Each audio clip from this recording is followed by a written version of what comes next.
নমস্কার, দ্য ওয়ালে আপনাদের স্বাগত। আজ আমাদের বিষয় বাংলাদেশও ল্যান্ডলকড। ল্যান্ডলকড কথাটি সম্প্রতি মোহাম্মদ ইউনূস চীন সফরে গিয়ে বলেছেন। ল্যান্ডলকড মানে অবরুদ্ধ ভূমি বা ভূখণ্ড। তিনি চীনে বিনিয়োগকারীদের উদ্দেশ্যে বলেছেন যে ভারতের উত্তর পূর্বের যে সেভেন সিস্টার, সাতটি রাজ্য, এই সাতটি রাজ্য হচ্ছে ল্যান্ডলকড।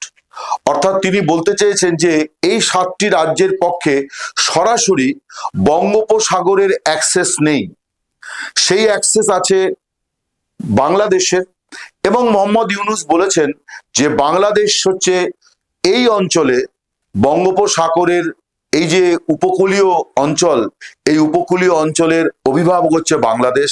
তিনি চীনের বিনিয়োগকারীদের উদ্দেশ্যে বলেছেন যে বাংলাদেশে যদি তারা শিল্প স্থাপন করে, ব্যবসা প্রতিষ্ঠান খোলে, তাহলে সেখান থেকে তারা বাংলাদেশের বন্দরগুলিকে ব্যবহার করে বিশ্বের নানা প্রান্তে তাদের পণ্য পাঠিয়ে দিতে পারবে।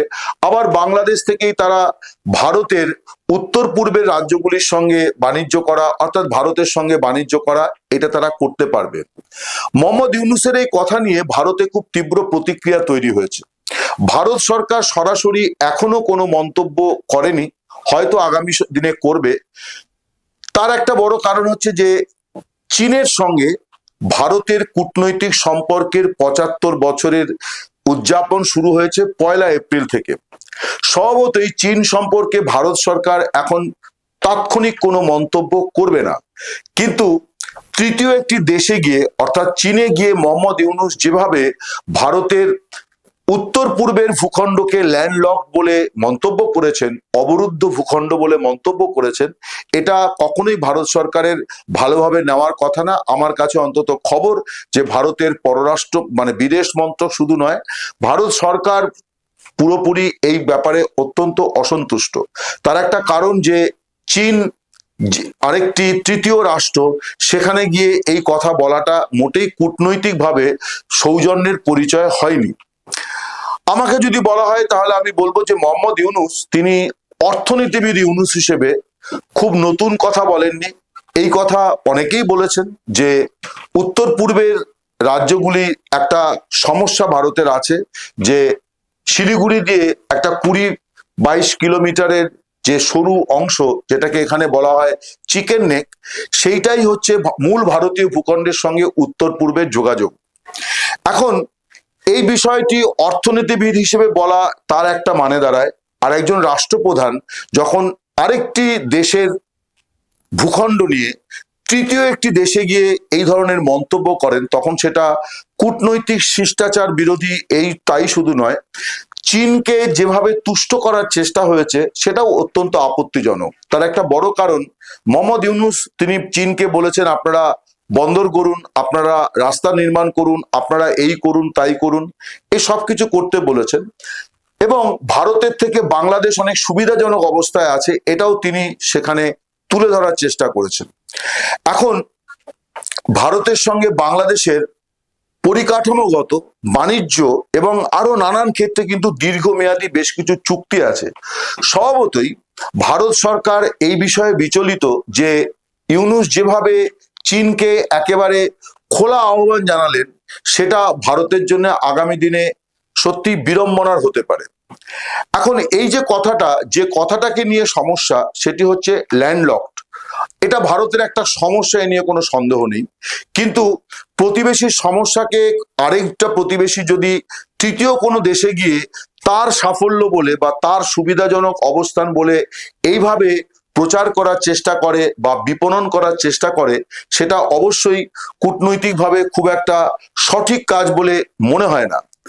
এখন প্রশ্ন হচ্ছে যে অনেকে বলছেন যে ভারত কেন রেগে যেতে পারে না, ভারত রেগে যেতে পারে এই জন্য যে বাংলাদেশে যদি চীন প্রচুর পরিমাণে বিনিয়োগ করে, শুধু বিনিয়োগেই সেটা থেমে থাকবে না, চীন তার সামরিক ঘাঁটি বানানোর চেষ্টা করতে পারে, আরো অনেকভাবে চীন ওখানে এমন এমন কিছু করতে পারে যেটা ভারতের নিরাপত্তার জন্য উদ্বেগের কারণ হতে পারে।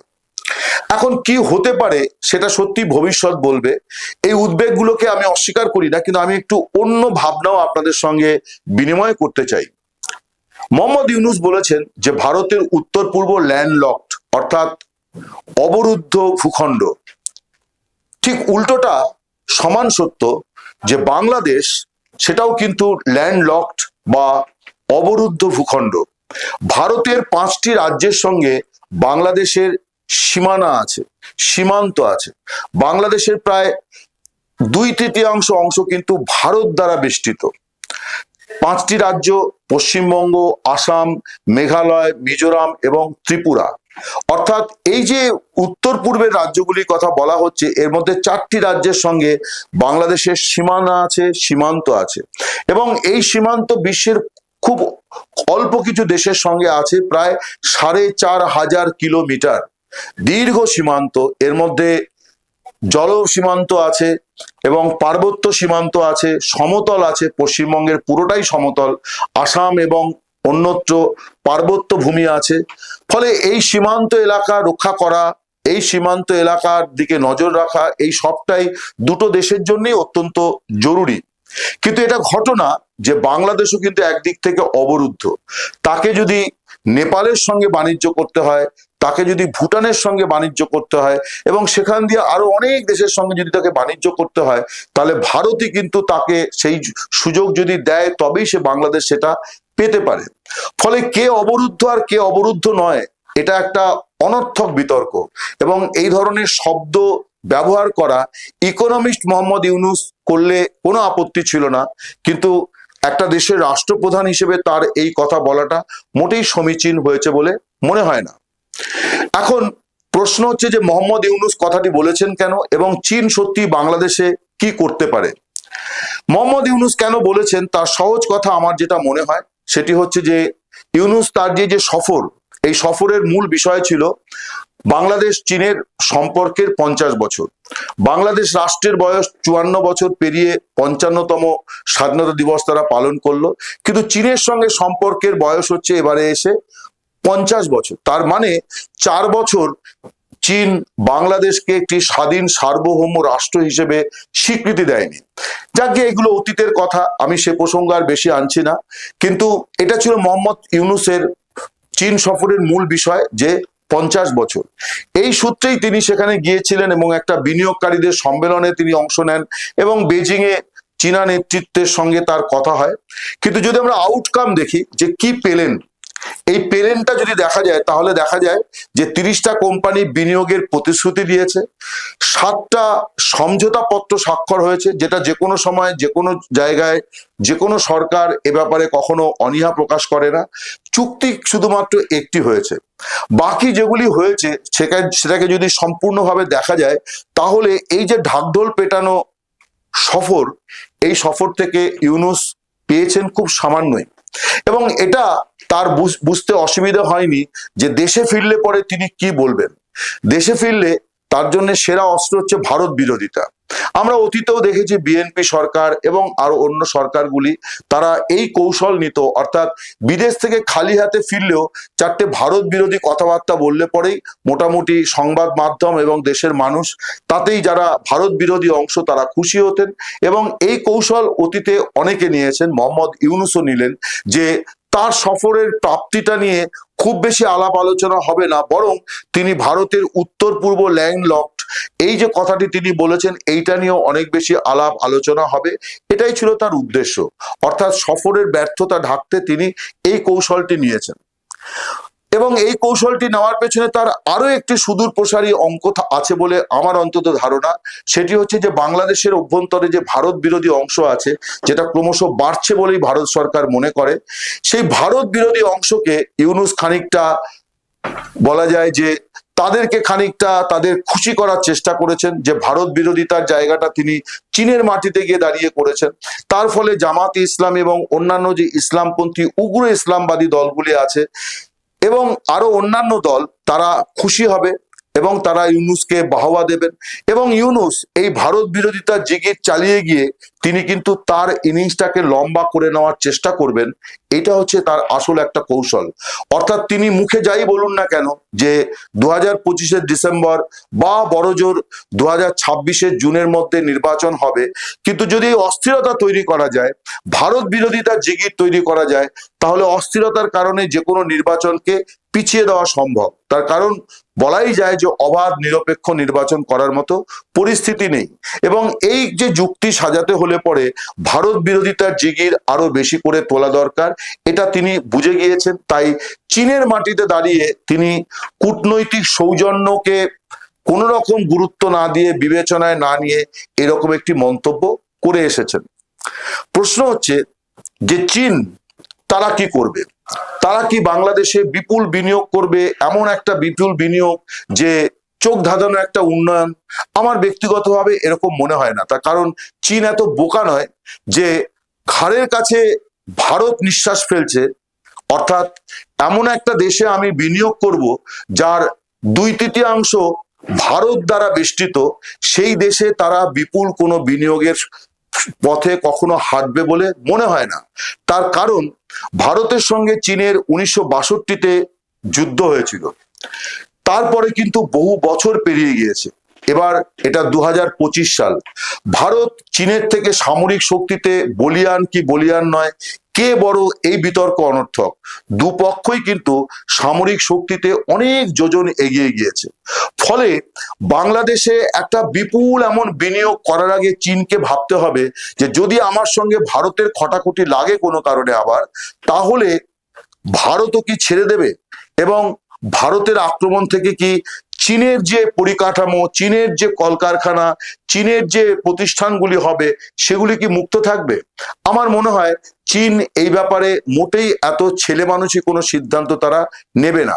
প্রশ্ন হচ্ছে তাহলে মোহাম্মদ ইউনূসকে তারা কেন খাতির করে নিয়ে গেলেন বিমান পাঠিয়ে? তার কারণ খুব সহজ।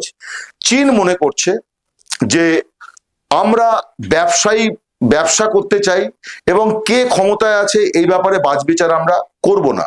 শুধু তাই নয়, আপনাদের হয়তো মনে আছে মাস 2 আগে বিএনপির একটা প্রতিনিধি দল তারা চীন সফর করে এসেছেন, এবং তার নেতৃত্বে ছিলেন মিস্টার মঈন খান, বিএনপির খুব বড় নেতা।